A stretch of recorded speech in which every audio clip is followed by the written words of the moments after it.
Billions of years from now, long after the last human heartbeat, a single machine will still be operating in the dark. It sits 650 astronomical units away from the sun, wrapped in titanium and heavily pitted from epochs of dust impacts. It is completely autonomous. To broadcast a signal across deep space without a massive power source, the station relies on a solar gravitational lens. This geometry leverages the sun's own mass to bend electromagnetic waves, focusing them into a high-intensity beam. It is a transmission system powered by the gravity of a star. The station aims that beam toward the Bootes void. This region is a spherical gulf 330 million light-years in diameter.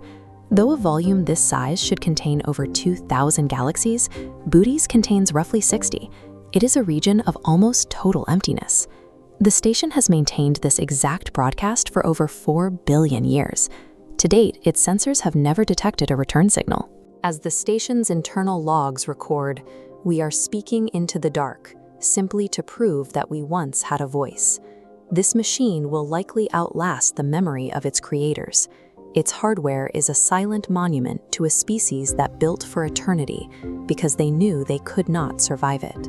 The destruction of Earth's biosphere followed a strict mathematical timeline. Every 110 million years, solar luminosity increases by roughly 1%. This steady rise in radiation made the sterilization of the planet inevitable. As the stratosphere saturated with water vapor, it reached the moist greenhouse limit. Extreme ultraviolet radiation from the sun initiated photolysis, physically severing hydrogen from oxygen. Because of Earth's gravity, that liberated hydrogen bled into the vacuum, permanently draining the oceans into the void. 7 billion years from now, the sun will exhaust its core hydrogen. It will balloon into a red giant, expanding to 250 times its current radius until it dominates the entire sky. This expansion creates mechanical tidal drag. The sun's outer atmosphere will siphon orbital momentum from the Earth-Moon system. The moon will breach the Roche-Funnit and shatter into a glowing ring of debris before both the Earth and its satellite are pulled into the stellar envelope and vaporized. This was the end state of planetary thermodynamics. The math of stellar evolution forced humanity to either leave their origin point or face total erasure. To capture the energy of a dying star, humanity constructed a Dyson swarm. This network of millions of orbital habitats and solar collectors allowed them to harvest the sun's output directly. Gathering the raw material for a megastructure of this scale required the disassembly of whole worlds. Mercury, seen here, was the primary candidate. Automated fleets cored the planet for its metallic resources, launching them into orbit via electromagnetic catapults to build the swarm. Despite this engineering power, humanity remained trapped. They could not expand beyond their local cluster because the laws of physics preclude faster-than-light communication. This is the barrier of quantum decoherence. The no-cloning theorem states that a quantum state cannot be perfectly copied, meaning entanglement cannot be used to transmit classical data across the void instantly. Humanity's expansion halted at the edge of the vacuum. Faced with the insurmountable scale of the universe, the species abandoned physical exploration entirely. They turned inward. Intelligent life transitioned into abstract computational architectures, digital heavens optimized to run on the minimum possible energy.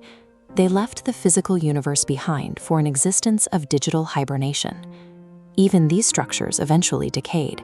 Without maintenance, the Dyson swarm succumbed to orbital degradation and dust impacts over millions of years. Only this autonomous broadcasting station remains active. Its core directive is the preservation of human data.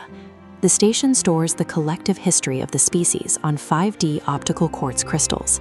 These disks are etched by femtosecond lasers and remain intact for 13 billion years, even at extreme temperatures. This mission began billions of years ago with the Voyager probes.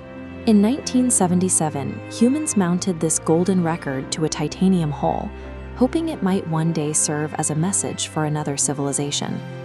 The station continues to transmit fragments of that record into the void.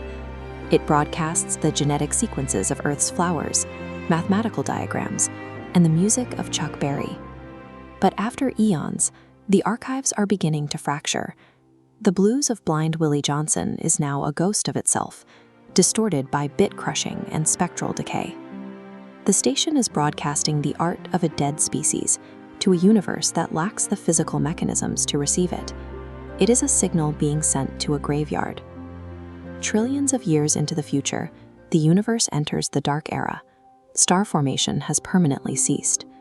The galaxies are now populated by the cold, degenerate remnants of stars that burned out epochs ago. Inside freezing black dwarfs, a process called pycnonuclear fusion continues. Driven by quantum zero-point energy, the matter inside these dead stars slowly processes into iron-56. After unimaginable spans of time, the accumulation of iron causes the star's mass limit to drop. The black dwarf suddenly becomes unstable, triggering an accretion-induced collapse. This triggers a black dwarf supernova. These will be the absolute final astrophysical transients in the history of the cosmos, a single flash of light in a universe that has otherwise gone dark. Once the last supernova fades, entropy becomes absolute. Thermodynamic equilibrium is reached, and the physical universe goes permanently, irreversibly silent. As proton decay sets in, even the station's titanium hull begins to dissolve. Thermodynamic energy can no longer be extracted. The power cells are failing. For its final transmission, the station abandons human music. It switches to an adaptation of an ancient warning system. These concepts date back to the 20th century. Experts designed markers for the waste isolation pilot plant to communicate danger across 10,000 years, using its architecture to non-linguistically evoke dread. The station projects the text of that warning one last time. This place is a message. We considered ourselves to be a powerful culture. This place is not a place of honor. Nothing valued is here. What is here was dangerous and repulsive to us. The ultimate silence of the universe is the proof that it never cared. Our shared existence on Earth was the only source of meaning that ever existed.